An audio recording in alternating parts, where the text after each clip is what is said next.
Working in the media is not as glamorous as some of you might think. Certainly not when your whole crew and all your equipment is crammed into one car for a round Australia road trip. But sometimes the storytellers become the story, and then it's time to put the glamour face on, and we all know about face. Multicultural city.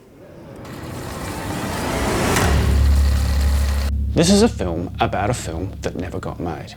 And the reason we're making it is because we might like to give it another go. Now that sounds simple, except that the cast and crew of Roaming Australia speak different languages and have a very long history of disagreement. In fact, I'm still not sure I really want to be a part of this, but maybe, just maybe, things might be different this time.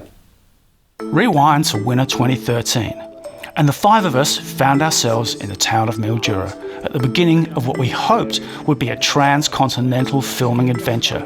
We had this fantastic cross-cultural vision: Australia, China, Indigenous, immigrant, ancient, modern, real big picture stuff.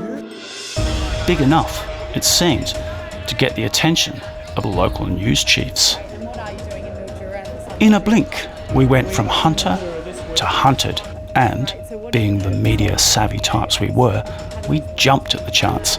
I can't quite remember how the Mildura news crew got hold of the story, but I do remember that we all played along. What's the interest for you guys in what we're doing here in Mildura? Well, obviously the Chinese market is quite a big one in Sunraysia. It's quite a multicultural region, and obviously with a lot of cultures all bringing together, it's really interesting to see exactly how I guess other cultures see the Mildura region as well, and how you're planning to really portray it to the Chinese market. I think it's quite interesting to see what you're really looking at and what you're focusing on for your project, and we think that the Mildura community would really be interested to see exactly what you're doing while you're here. Well, that's an absolutely fabulous grab there from Emily. You can tell she's a professional, can't you? That was absolutely marvellous. So, is there any other question you'd like to ask me whilst you're here, whilst we're having this mic off? I guess, what are you enjoying the most about Sunraysia? Have you been here before yourself? Well, actually, we came here a couple of weeks ago and we loved it so much that we came back. Great. And are you enjoying the food and wine around the region? Oh, you bet. I'll tell you what. We have some fine food at the brewery pub around the corner. Oh my lord, it was sensational. So yeah, a big hi to Stefano and Donato, that's for sure. Great, so you'll come back just for that then, won't you? Pretty much, yeah. I will anyway. Well, I don't know who won this mic off though. No, nor do I. Perhaps the viewers will have to decide. Exactly. Should we get them to call a 1-800 number or something? Yeah, like why not? Why not? Okay, It's funny, looking back at all this old footage, I can really see how camera conscious we all were. It's like that public self, private self thing. We all knew roughly how and when to perform, as though there was some kind of platonic form of the TV presenter that we could all just plug into at will. QED. But don't get me wrong, the play acting is kind of fun, and you can find yourself slipping into it at a moment's notice. Previously, you just have a blank wall. Now you've got public art. It's great. Public art should be encouraged. Maybe change a dreary back lane.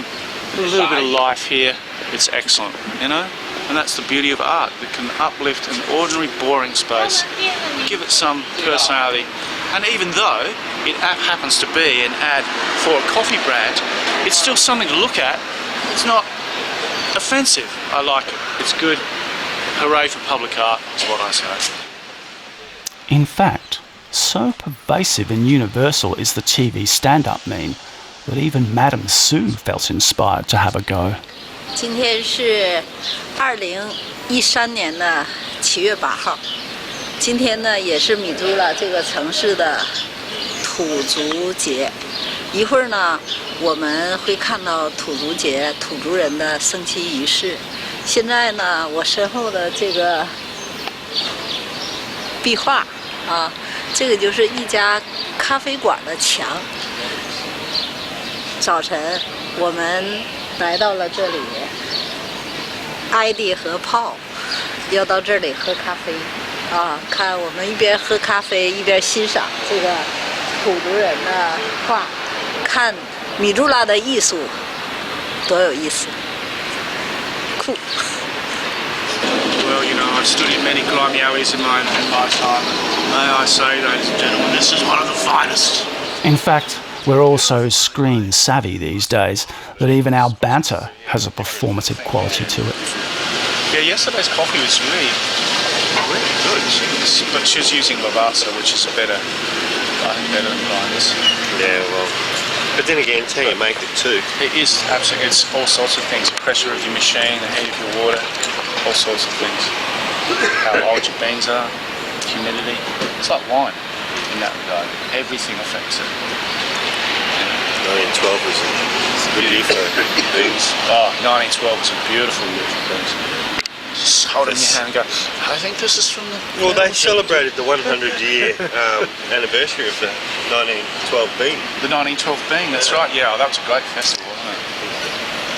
Didn't they have a special 1912 bean overture for that? Didn't they bring Tchaikovsky back from the grave, especially to compose one? That's right. You remember? I do remember, that's right. Okay, so apart from any postmodern affectation or meta-irony posing, there's a fundamental question here for people like us, which is, how can we truly be true when the camera light is on? Is this reality or just its two-dimensional approximation? And what is this public language that we all speak so fluently? Anyhow, while you all ponder that, I'm sure you're probably pretty curious to know what became of our 25 microseconds of minor celebrity. Is set to star in a range of documentaries currently being filmed to promote Australia to people in China. Mildura is the first stop on the Roaming Australia tour, which aims to showcase what's on offer in regional areas. It's an iconic Australian country town in that it was opened up by irrigation. It's on the banks of our kind of classic Australian river. There's an Indigenous presence here, and so that sort of thing's really interesting. The tour is expected to take about 5 months, and the documentaries will be aired in China sometime next year. 2 people have tested positive for drugs in the recent... As it happens, we didn't film for 5 months, and the documentary never aired in China. But we didn't know that at the time. We were too busy being on the bandwagon, or rather, the paddle steamer. In the next video, we get to be tourists. Travel broadens the mind, apparently, so maybe a quick trip up the mighty Murray River will expand our collective consciousness.